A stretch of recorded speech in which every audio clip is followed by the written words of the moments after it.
नमस्कार दोस्तों, study with VPS Orai में आपका स्वागत है। ये नंबर सिस्टम का लेक्चर नंबर 9 है, जिसमें हम पढ़ेंगे भाग की लंबी विधि पर प्रश्न। और लेक्चर नंबर 8 में हम भाग की लंबी विधि पर प्रश्न के 1-2 क्वेश्चंस कर चुके थे। उसका बेस लगभग हम आपको बता चुके थे। अब आगे क्वेश्चंस पढ़ेंगे और सारे क्वेश्चंस हमारे लगभग जो होंगे वो सूत्र पर आधारित होंगे। उसमें इन क्वेश्चनों में बड़ी आसानी होती है, कोई दिक्कत होती नहीं है। भाग की लंबी विधि पर 2-3 टाइप से बनते हैं, जिसमें बहुत आसान होता है करना। बस आप हमें कॉन्सेप्ट समझ लें। जो कॉन्सेप्ट आपको बताया जाए उस कॉन्सेप्ट को अगर आपने क्लियर कर लिया तो क्वेश्चन को आप बड़े आसानी से कर सकते हैं। चलिए लेक्चर की ओर चलने से पहले यदि आपने मेरे चैनल को सब्सक्राइब नहीं किया है तो चैनल को सब्सक्राइब कर लें, बेल आइकन को दबा दें और वीडियो को शेयर कर दें। यदि वीडियो में कोई भी प्रॉब्लम हो तो आप कमेंट बॉक्स में बताएँ। चलिए अब देखते हैं क्वेश्चन। प्रश्न दिया है कि भाग के एक प्रश्न में भाजक भागफल का 5 गुना व शेषफल का 4 गुना है। यदि शेषफल 40 हो तो भाज्य ज्ञात कीजिए। यानी कि हमसे भाज्य पूछा गया है। तो जब भाज्य आपसे पूछा गया तो सीधी सी बात है, आपको भाजक, भागफल और शेषफल पता होना चाहिए। या पता नहीं है तो इसमें जो क्वेश्चन जो स्टेटमेंट आपको दिया है वो किसी न किसी से तुलना कर दी गई होगी या किसी न किसी के बारे में उन्होंने कंपेयर कर दिया होगा। यानी कि जब भी इस तरीके के प्रश्न आएंगे तो कभी कभी जैसे कि प्रश्न में क्या दिया है कि भाग के एक प्रश्न में भाजक जो है वो भागफल का 5 गुना है। यानी उनने जो कह दिया है कि भाजक की तुलना किससे कर रहे हैं, भागफल से। वो कह रहे हैं कि भाजक जो है भागफल का 5 गुना है व शेषफल का 4 गुना है। तो यदि शेषफल 40 हो तो भाज्य बताइए। तो सबसे पहले जो भी प्रश्न में कहा गया है वही आप पहले नोट डाउन कर लीजिए। बड़ा आसान होता है ऐसे प्रश्न करने को, कोई दिक्कत होने वाली नहीं होती है। सबसे पहले उन्होंने हमें क्या दिया है कि उसने हमें कंपेयर करवा दिया किससे, भाजक से। तो सबसे पहले उन्होंने कह दिया कि जो भाजक है वो किससे है, हमने लिख लिया कि भाजक भागफल का 5 गुना है। मतलब भाजक बराबर भागफल का क्या कह रहे, 5 गुना है। तो भागफल गुणा 5 कर दिया, उन्होंने कहा, हमने लिख दिया। आगे वही कह रहा है कि यदि शेषफल से तुलना करते हैं तो शेषफल का 4 गुना है। तो आगे भी भाजक की तुलना उन्होंने और किससे भी कर दी। पहले तो भाजक से किए, भागफल से किए, और दूसरा शेषफल से भी कर दी। जब भाजक से किए तो उन्होंने कह दिया कि भागफल का 5 गुना है, और जब शेषफल की बात करें तो शेषफल का कितना है, 4 गुना है। तो यहाँ पर लिख लेंगे हम शेषफल गुणा 4। इन्होंने दोनों की तुलना कर दी। अब लेकिन उन्होंने दिया क्या है हमें, शेषफल। तो इन दोनों में देखेंगे कि हमें कौन सी वैल्यू दी है जिससे कि हम भाजक निकाल सकें। देखो, जब हमसे भाज्य पूछा है तो सबसे पहले हमें भाजक भी चाहिए, भागफल भी चाहिए और शेषफल भी चाहिए। तो शेषफल तो उन्होंने दे रखा है कि 40 है, लेकिन भागफल और भाजक नहीं दिया है। लेकिन भाजक और भागफल के बीच में एक संबंध दे दिया उन्होंने। एक संबंध क्या दे दिया, उन्होंने लिख दिया कि भाजक जो है वो भागफल का कितना है, 5 गुना है। तो हमने लिख दिया। भागफल यहाँ भी नहीं पता हमें, तो आगे क्या कह दिया, भाजक का संबंध उन्होंने एक इसमें भी दे दिया कि शेषफल का 4 गुना है। यदि शेषफल उन्होंने दे दिया है तो भाजक यहाँ पर कितना निकल आया, शेषफल अब उन्होंने 40 दे दिया, 4 यहाँ पर लिख दिया। तो ये से भाजक हमारा कितना हो जाएगा। अब हमारा भाजक हो गया है 160, यानी 4 चौको 16 और 0। जब भाजक हमारा 160 हो गया तो यहाँ पर अब रख सकते हैं भाजक। तो यहाँ से क्या निकाल लेंगे हम, भागफल। यानी कहने का मतलब इसको हम इक्वेशन फर्स्ट मान लिया कि यानी पहली इक्वेशन उन्होंने ये बनाई हमारी और दूसरी इक्वेशन ये बनी हमारी। स्टेटमेंट जो दिया, जो संबंध हमारे दिए हैं, तो यानी कि दूसरे स्टेटमेंट से हमारा क्लियर होगा कि भाजक हमारा कितना निकल आया, 160। अब हमें क्या चाहिए, भाजक हमने निकाल लिया, शेषफल पता ही है। अब क्या चाहिए, भागफल। तो भागफल निकालने के लिए देखो इसमें भागफल रख देंगे। भागफल निकालना है तो भागफल यहाँ पर दिया है, भाजक हम निकाल चुके हैं, तो यहाँ पर क्या निकल आया, भागफल। तो यहाँ वाले में चलेंगे कि यानी कि भाजक बराबर भागफल, पहले वाली इक्वेशन को ले लिया हमने, गुणा 5। अब जब भाजक हमारा 160 आ गया तो 160 यहाँ पर लिख लेंगे, बराबर कितना हो जाएगा, भागफल गुणा 5। जब यहाँ पर 5 को हम ट्रांसफ़र करेंगे, 5 यहाँ गुणा में तो इधर साइड आएगा, किस में हो जाएगा, भाग में। तो 160/5 हो जाएगा। जब 160/5 हो जाएगा तो भाग देंगे तो यहाँ पर कितना आ जाएगा, 5 या 15 और 5 दूनी 10। यानी कि भागफल हमारा कितना आ गया, भागफल हमारा 32 आ गया। कितना आ गया भागफल, भागफल जब हमारा यहाँ 32 आ गया तो यहाँ पर हम भागफल लिख लेंगे 32। अब देखो हमें भागफल भी मिल गया, शेषफल भी मिल गया और भाजक भी मिल गया, तीनों चीज़ें मिल गई। अब भाज्य निकालने में कोई प्रॉब्लम है, अब सीधे लिख देंगे भाज्य बराबर भाजक। भाजक हमारा कितना आ गया, भाजक हमने 160 निकाल लिया, तो 160 हमारा क्या हो गया, भाजक। भागफल कितना निकाला हमने, भागफल हमने निकाला 32, तो गुणा कर देंगे 32। तो धन शेषफल हमें कितना दिया गया, 40, तो शेषफल लिख देंगे 40। अब इसको कर लेंगे हल, हमारा क्या निकल आएगा, भाज्य। जब इसको हम सॉल्व करेंगे तो इसका करेंगे 160 का गुणा जब 32 से करेंगे तो यहाँ पर हमारा आएगा 5120। देखो ये 0 है, 0 आ जाएगी। 16 दूनी 32 हासिल 3, 16 3 48 3 51। तो कितना हो गया 5120 प्लस का 40। तो इन जब जोड़ेंगे तो कितना आ जाएगा 5160। जी हमारा क्या आ गया भाज्य। और उसने पूछा हमसे क्या था भाज्य। यानी सिंपल सी चीज़ है कि जब भी इस तरीके से प्रश्न आपको दिए हों तो जो भी आपको स्टेटमेंट दिया है उनको पहले हमें लिख लेना है। फिर हो सकता है क्वेश्चन में आपको किसी न किसी का संबंध दिया हो। तो देखो उन्होंने भाजक का संबंध भागफल से भी दिया था और भाजक का संबंध शेषफल से भी दिया था। तो हमने यहाँ पर लिख लिया। जब हमें भाज्य पूछा है तो भाजक, भागफल और शेषफल पता होना चाहिए। शेषफल उन्होंने पहले से दे रखा था, भाजक और भागफल हमने निकाल लिया था और इसमें सूत्र में रख दिया। हमारा क्या आ गया आंसर। बात समझ में आ गई होगी। ये तो हमारे यहाँ तक थे फर्स्ट टाइप क्वेश्चन। और इससे पहले हम 2 क्वेश्चन पढ़ चुके थे, ये फर्स्ट टाइप में थे।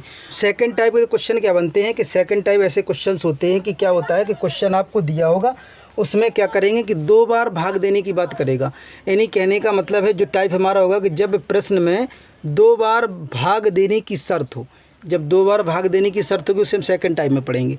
इससे पहले क्या था, एक ही बार भाग देने की बात कही थी, भाजक दे रखा था, भागफल और शेषफल, उसके बाद आपसे किसी एक को पूछ दे रहा था। लेकिन इसमें अब क्या होगा कि इसमें आपको प्रश्न में जो दिया होगा उसमें 2 बार भाग देने की स्थिति होगी। जैसे कि एक प्रश्न देखेंगे, उस प्रश्न में समझाएंगे कि उसमें क्या कहा गया है, किस तरीके से भाग देने की हमसे बात की जा रही है। प्रश्न जब जवाब पढ़ेंगे तो जैसे कि ये रहा प्रश्न, जैसे ये प्रश्न लिखा है कि किसी संख्या में 69 से भाग देने पर 35 शेष बचता है, यदि उसी संख्या में 23 से भाग दें तो शेषफल क्या होगा। यानी कि सेकंड टाइप के क्वेश्चंस में हमें क्या देखना है कि सेकंड टाइप के क्वेश्चन इस तरीके से होंगे कि कोई एक संख्या होगी, यानी कोई एक भाज्य होगा, उस भाज्य को क्या करेंगे किसी पहले से एक भाजक से भाग दिलवाएंगे और कुछ शेषफल की बात कर देंगे। फिर उसी संख्या को किसी दूसरे भाजक से क्या करेंगे भाग देने की बात करेंगे और पूछेंगे शेषफल क्या बचेगा। उनने कहा देखो संख्या वही है, पहले इस संख्या में उन्होंने क्या करवाया 69 से भाग देने की बात करी। जब उस संख्या में 69 से भाग देने की बात कही तब उन्होंने कहा है कि 35 शेष बचता है। और फिर दोबारा से उन्होंने क्या कह दिया कि इसी संख्या में यदि हम 23 से भाग दें तो शेषफल क्या बचेगा। यानी सेकंड टाइप क्वेश्चन में क्या होगा कि सेकंड टाइप क्वेश्चन ऐसे क्वेश्चंस होंगे जिसमें क्या होगा किसी भी संख्या को 2 बार भाग देने की बात करेगा। 2 बार भाग देने की बात मतलब ये कि कोई एक संख्या होगी, उस संख्या को पहले किसी भाजक से भाग देने की बात करेंगे और कुछ शेषफल कहेगा। फिर उसी संख्या को दूसरे भाजक से भाग देने की बात करेंगे और आपसे शेषफल पूछ लिया जाएगा। और जब इस तरीके के प्रश्न होंगे, जैसे कि ये प्रश्न लिखा है कि किसी संख्या में 69 से भाग देने पर 35 शेष बचता है, यदि उसी संख्या में, देखो संख्या वही है, उसी संख्या में यदि हम 23 से भाग दें तो शेषफल क्या बचेगा। यानी कि हमारा भाज्य नहीं बदला, सिर्फ बदला क्या है भाजक। यानी कि पहले जो फर्स्ट कंडीशन में जो भाजक था उससे 35 शेष बच रहा था, लेकिन यदि भाजक को हम चेंज कर देते हैं, यदि भाजक हमारा 23 हो जाए, भाज्य हमारा वही रहे, तो शेषफल क्या बचेगा। तो जब इस तरीके के प्रश्न होंगे तो सबसे पहले हमें ये देखना है कि जो पहला भाजक था और जो दूसरा भाजक था, तो हमेशा पहला वाला भाजक आपका बड़ा होगा, दूसरा वाला भाजक छोटा होगा अधिकतर। और दूसरी चीज़, जो छोटे वाले भाजक से बड़े वाले भाजक को विभाज्य करेगा, यानी कहने का मतलब गुणनखंड होगा। क्या होगा, यानी कहने का मतलब दूसरा भाजक जो हमारा होगा वो पहले भाजक का क्या होगा गुणनखंड होगा। यानी कहने का मतलब है 23 का भाग 69 में जाना चाहिए, तभी ये कंडीशंस हमारी बनेगी। जब इस तरीके से अगर होगा कि पहले भाजक में अगर दूसरे भाजक से भाग जाता है तो हमें कुछ नहीं करना है, ना ही सब कुछ निकालना है, सिर्फ इतना याद रखना है कि जो शेषफल बचा है उसी शेषफल में हम भाजक से भाग दे देते हैं। जैसे कि प्रश्न लिखते हैं, उन्होंने क्या कहा कि किसी संख्या में 69 से भाग देते हैं। मान ली हमने ये संख्या है हमारी, इस संख्या में उन्होंने कहा है कि हम 69 से भाग देते हैं, 69 से भाग दे दिया। यहाँ पर भाजक से हमें कोई मतलब नहीं है, भाजक से मतलब हमें तब रहेगा जब, यानी कहने का दूसरा जो भाजक होगा पहले भाजक को डिवाइड ना करे, लेकिन जब डिवाइड करे तो हमें भागफल से कोई मतलब नहीं रहेगा। ये हमारा हो गया भाजक, ये हो गया भाज्य, यानी संख्या मान ली, तब शेषफल क्या बच रहा है 35 शेष बच रहा है।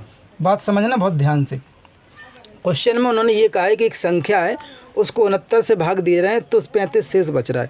यदि इसी संख्या को, यानी संख्या हमारी क्या है जो यहाँ थी वही संख्या, अगर इसी संख्या को हम 23 से भाग दें, क्या दें 23 से भाग दें तो शेषफल क्या बचेगा। उनने इतना ही पूछा है।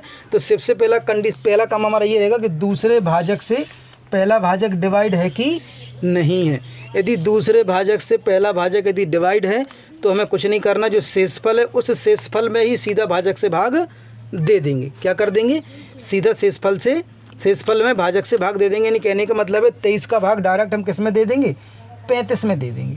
जब हम 23 का भाग 35 में देंगे तो 23 से कम 23 हो जाएगा, कितना बचेगा, 5 में से 3 गया 2, तो कितना शेष बचेगा, 12 शेष बचेगा, जो हमारा क्या रहेगा, आंसर रहेगा। यानी ऐसे प्रश्न बड़े ही आसान होते हैं। इसमें सिर्फ में इतना याद रखना है कि पहले भाजक में दूसरे भाजक से भाग जाना चाहिए, या हम सीधा कह सकते हैं कि दूसरे भाजक का पहला भाजक गुणनखंड होना चाहिए। यदि गुणनखंड नहीं है तब हम शेषफल में भाग नहीं दे सकते।